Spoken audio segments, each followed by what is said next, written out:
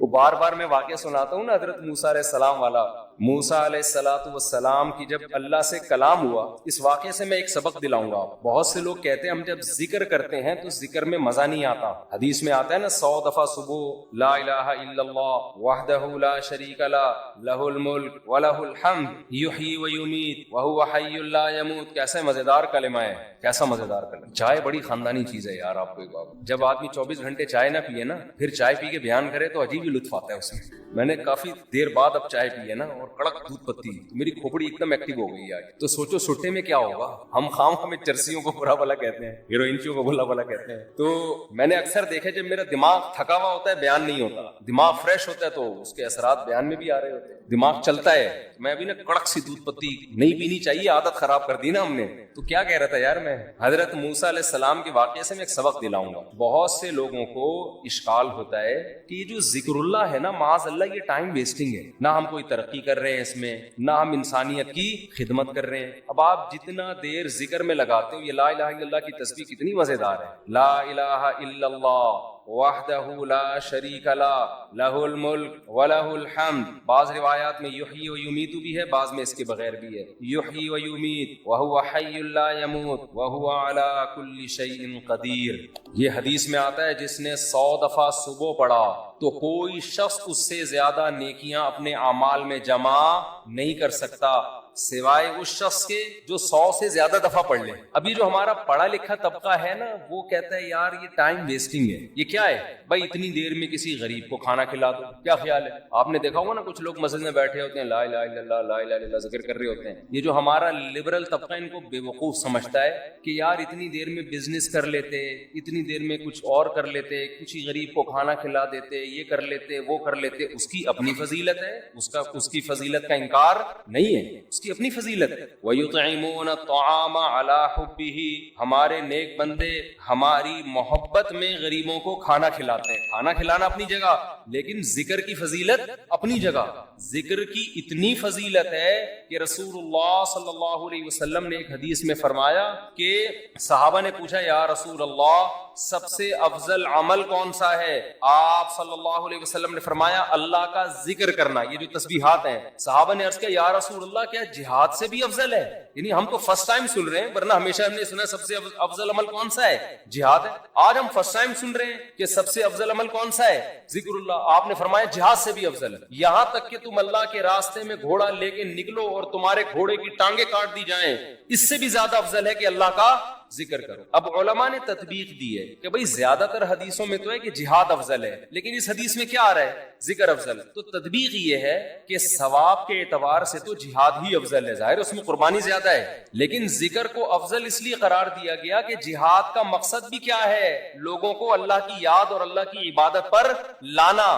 تو مقصد کے اعتبار سے کیا چیز افضل ہے؟ ذکر، کیونکہ جہاد مقصود نہیں ہے، ذریعہ مقصود ہے، جہاد مقصود نہیں، کیونکہ فقہا لکھتے ہیں کہ جہاد میں کوئی بھی کام ایسا نہیں ہوتا جو اللہ کی پسند کا ہو، کیونکہ خون خرابہ ہے، اور خون خرابہ قرآن کیا کہتا ہے؟ اللہ کو پسند نہیں ہے۔ چاہے کافر کا خون بہے، چاہے مسلمانوں کا بہے، اللہ خون خرابے کو پسند نہیں کرتے، لیکن اس لیے خون خرابہ پسند کیا جا رہا ہے کہ اگر یہ نہیں ہوگا تو تمہارا خون خرابہ ہو جائے گا، پھر صحیح ہے نا، کفر غالب آ جائے گا اور فساد، زنا پھیلا دے گا دنیا میں، برائی پھیلا دے گا۔ اس کی مثال ایسے آپ کی باڈی میں کوئی کانٹ چھانٹ کرے اچھا کام ہے، لیکن جب پھوڑا نکل آتا ہے تو وہ پھیل نہ جائے، کینسر نہ بن جائے، تو بالآخر اس کو آپریٹ کر کے نکالنا پڑتا ہے۔ گردہ نکال دیتے ہیں ڈاکٹر، اب کسی کا گردہ نکال دینا، اس کی کمر کا آپریشن کر کے، یہ کوئی بذات خود اچھا کام ہے؟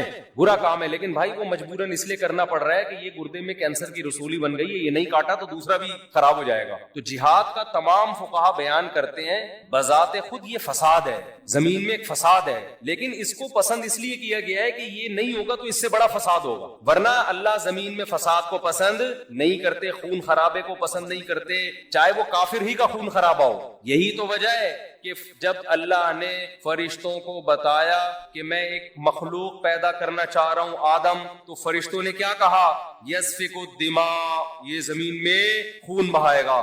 فرشتے جانتے تھے کہ خون بہانا اللہ کو پسند نہیں ہے، ورنہ فرشتے یہ اعتراض تھوڑی کرتے، بلکہ فرشتے یہ بتاتے کہ اللہ یہ جہاد کرے گا، خون بہائے گا۔ دو اور ایسے آدم ہونے چاہیے، کیا خیال ہے؟ فرشتوں نے کہا وَيَسْفِكُ الدِّمَاء، یہ بم بنائے گا، ایک دوسرے کو مارے گا، میزائل بنا کے مارے گا، ابھی نندن کو چائے پلا کے واپس بھیجے گا، یہ بڑی تباہیاں پھیلائے گا دنیا میں۔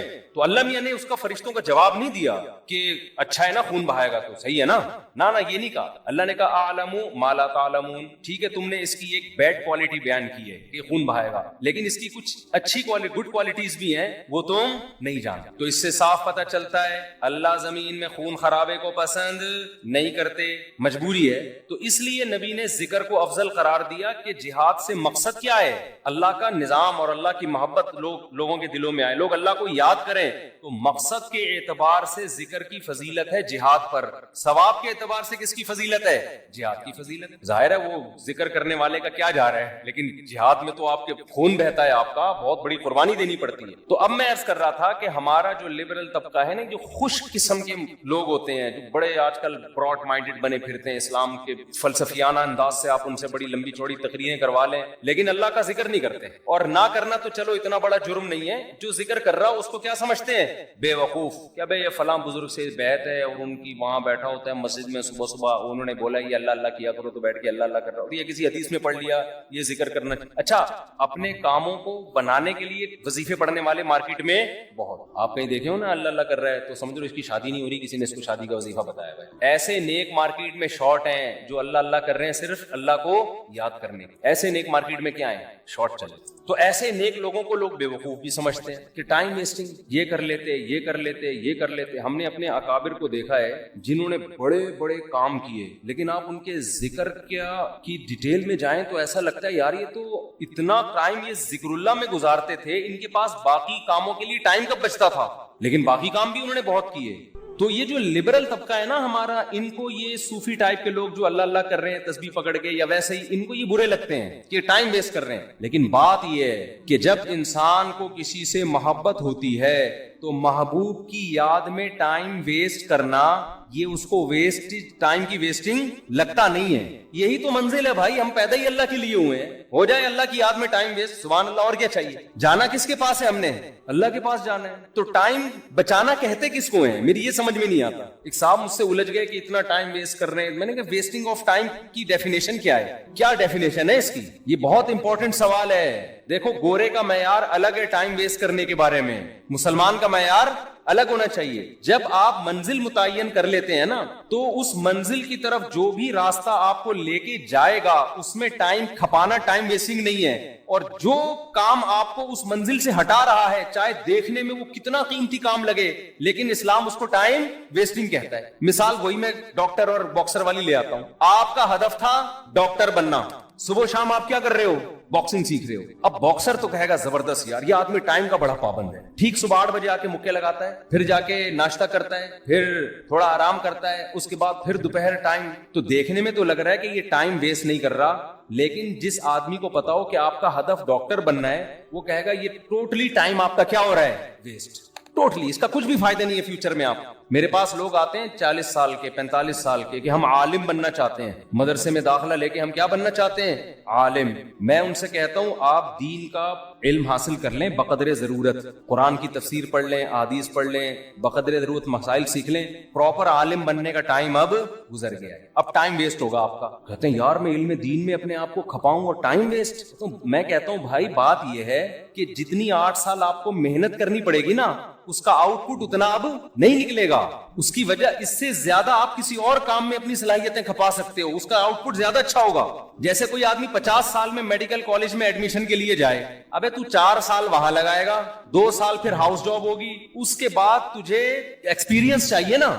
ایکسپیرینس کے لیے 15 20 30 سال کے بعد جا کے انسان ڈاکٹر بنتا ہے. جو لوگ کہتے ہیں ہاں یہ اب کیا ہے, اسپیشلسٹ ہے یا واقعی ایک تجربے کار ڈاکٹر ہے, تو اس وقت تو آپ کا انا للہ ہو چکا ہوگا, یا آپ اتنے بوڑھے ہو چکے ہوگے کہ کام کرنے کا ٹائم ہی نہیں ملے گا. آج جو علماء آپ کو کام کرتے نظر آ رہے ہیں نا, یہ وہ تھے جو 18 سال کی عمر میں فارغ ہو چکے تھے, پھر انہوں نے تدریس کی. میں اپنی مثال دے دیتا ہوں آپ کو, شو مارنے کے لیے نہیں, کیونکہ یوٹیوب پہ نا میرے بارے میں بہت سا لوگوں نے اٹ پٹانگ چیزیں بھی شائع کی ہوئی ہیں کہ یہ لطیفوں کے علاوہ اس بیچارے کو کچھ نہیں آتا, اس کے بیان میں حوالے نہیں ہوتے. تو شو مارنے کے لیے نہیں, انسان جب کوئی کام کر رہا ہوتا ہے تو اپنا انٹروڈکشن تو کروا دیتا ہے نا. آپ کسی ڈاکٹر کے پاس جاتے ہیں کہ میں اپنا کڈنی کا علاج کرنا چاہتا ہوں آپ سے, آپ کڈنی کے اسپیشلسٹ ہیں, تو ڈاکٹر کی ذمہ داری ہے نا کہ وہ ثابت کرے کہ ہاں جی میں کڈنی کا اسپیشلسٹ. آپ اس سے پوچھ رہے ہیں کہ آپ کڈنی کے اسپیشلسٹ ہیں, میں آپ سے علاج کروں گا, تو آپ کے پاس کیا دلیل ہے؟ ڈاکٹر تواضع میں, ارے ہم تو خادم ہیں, ہم کہاں میں کیا کڈنی کا پتا, ہم تو جاہل ہیں. تواضع میں آ گیا نا ڈاکٹر, ارے کڈنی کیا ہوتا ہے, مجھے تو یہی نہیں پتا کڈنی کی اسپیلنگ کیا ہے, میں کوئی سڈنی سے تھوڑی آیا ہوں جو مجھے کڈنی کا پتا ہو. تو ایسے موقع پہ اپنی جو کوالیفیکیشن ہے یا جو بھی آپ کے اندر ایبلٹی ہے اس کو شو کرنا یہ کوئی تواضع کے خلاف نہیں ہے. ہاں اس میں میں نہیں کہتا کہ میں عالم ہوں, لیکن میں عام لوگوں سے کہتا ہوں کہ بھائی ٹوٹا پھوٹا آپ سے زیادہ اللہ نے علم دے دیا, باقی بڑے بڑے علماء کے مقابلے میں تو ہم. ایک صاحب نے مجھے کہا نا کہ آپ اگر عالم ہیں, آپ کو قرآن و حدیث اگر آتا ہے, تو امام ابو حنیفہ کی تقلید کیوں کرتے ہو آپ؟ آپ کو تو خود آتا ہے قرآن و سنت, اور اگر آپ کو نہیں آتا تو آپ جاہل ہو, پھر بیان کیوں کر رہے ہو لوگوں میں؟ سمجھ میں نہیں آئی بات. کہا کہ ہم آپ کے مقابلے میں جاہل نہیں ہیں, آپ کے مقابلے میں عالم ہیں, ابو حنیفہ کے مقابلے میں جاہل ہیں. صحیح ہے نا, قرآن حدیث ہمیں آتا ہے, اتنا نہیں جتنا امام ابو حنیفہ کو آتا تھا, لیکن اس سے زیادہ آتا ہے جتنا آپ کو آتا ہے. انصاف سے میں نے کہا. تو ایک ٹائم ہوتا ہے نا انسان کا. تو میں جلدی جلدی بتا دیتا ہوں, میں نے 8 سال دارالفتاء والارشاد میں درس نظامی کیا ہے. اس میں ہم یہ جو کہتے ہیں نا فقہ پڑھتے رہتے ہیں, یہ غلط ہے. حدیث فقہ ساتھ ساتھ چلتی ہے. سب سے پہلے ہمارے مدارس میں یہ وہ اصل موضوع سے ہم ہٹ رہے ہیں, جلدی سے مختصر بیان کر دوں گا میں, تاکہ موضوع اتنا دلچسپ موضوع چل رہا تھا وہ بیچ میں گڑبڑ نہ ہو. تو ہمارے ہاں دینی مدارس میں سب سے پہلے جو چیز پڑھائی جاتی ہے وہ عربی گرامر ہے, کیونکہ ہمارے جتنے علوم ہیں وہ عربی میں ہیں, وہ اردو میں نہیں ہے. آج بہت سارے یوٹیوب پہ مشہور اسکالرز ایسے ہیں, ان کو عربی عبارت پڑھنا نہیں آتی, عربی حدیثوں کے ترجمے کم بخت غلط کر رہے ہوتے ہیں, اور اپنے آپ کو بہت بڑے محقق بتا رہے ہوتے ہیں کہ ہم کیا ہیں, قرآن و حدیث کے بہت بڑے محقق ہیں. کم بختوں کو عربی نہیں پڑھنی آتی, اور لوگ ان کو کہہ رہے ہوتے ہیں یہ ہیں اسکالرز. آپ ایک ڈاکٹر جس کو میڈیکل سائنس کی انگلش کتابیں پڑھنی نہ آتی, وہ ڈاکٹر بن سکتا ہے؟